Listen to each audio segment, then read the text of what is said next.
Greetings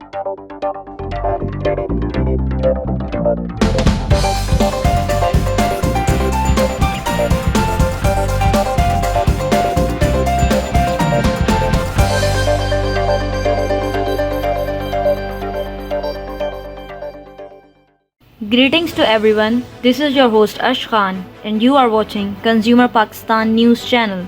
In today's bulletin, COVID-19 restrictions are finally coming to an end in Pakistan. It has been decided by the National Command and Operations Center during a meeting that after a decline in infections, the federal government has eased off the restrictions due to COVID-19 across the country.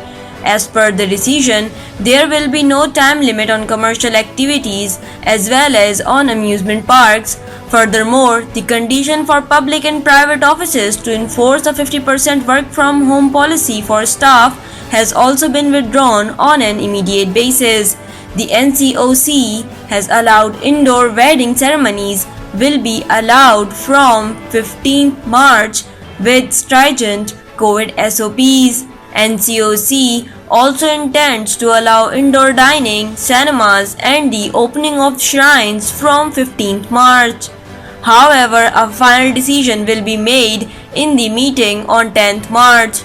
Further, the government has been permitted to hold local bodies and canned board elections by the end of May or early June. Airline passengers will soon require a travel pass. A trade association of 290 airlines worldwide, International Air Transport Association, is planning to introduce its COVID-19 travel pass by the end of the next month.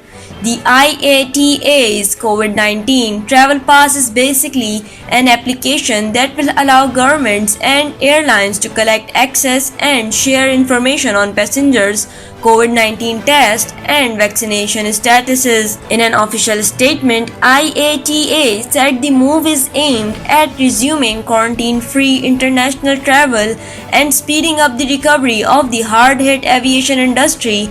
So far, 30 airlines have signed up to test the travel pass during March and April. Singapore Airlines will be the first operator to trial the application on an end-to-end London Heathrow route next month.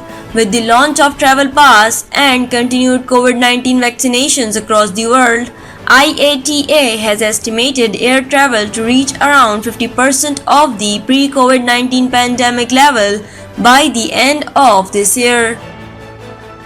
Pakistan ranked world's third biggest contributor of online labor. It has been revealed in a report published by the International Labour Organization that Pakistan is the world's third largest purveyor of technical manpower for online services. The ILO report covers a client pool based in developed countries with the United States of America, the United Kingdom, Australia, and Canada as the top demanding countries. Software development and technology were the most sought after occupations, and other areas like translation, financial and design and software development services were also in high demand. In contrast to the demand for work on these platforms, the supply of labor originated mainly from a number of developing countries including Bangladesh, India, Pakistan, the Philippines, and Ukraine in particular, apart from the UK and the USA. PIA increased international flights. It has been announced by the national flag carrier Pakistan International Airline that it will increase its international flights and restore domestic flights in order to facilitate travelers. Accordingly, it has increased its international flights to Afghanistan, Azerbaijan, and Uzbekistan.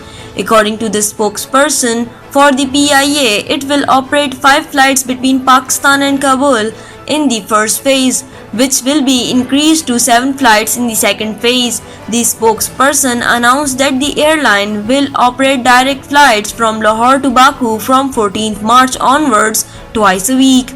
PIA will launch direct flights from Lahore to Tashkent on 28th March and sought permission from Uzbekistan to begin flights to Samarkand and Bukhara. The airline has restored its domestic flights to Rahim Yar Khan and will operate flights from Karachi to Rahim Yar Khan twice a week.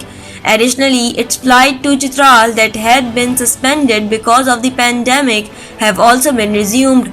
Furthermore, it will now operate flights thrice a week from Islamabad to Lahore. All schools will go back to regular 5-day classes. It has been announced by Shafqat Mahmood, Federal Minister for Education, that all schools will go back to regular 5-day classes from March 1st. In a tweet, the Education Minister announced that from Monday, all schools across the country will go back to regular 5-day classes. Restrictions imposed in some major cities on schools to conduct staggered classes was only till February 28. Education Minister tweeted on January 18th, in the first phase, the students of class 9 to 12 as well as O and A level students across Pakistan returned to their schools. The government had decided to reopen varsities across the country from February 1st. All educational institutions across the country were shut down on November 26th amid the second coronavirus wave. Thank you for watching Consumer Pakistan News Channel. This is I, Ash Khan. See you in the next bulletin. Until then, take care and goodbye.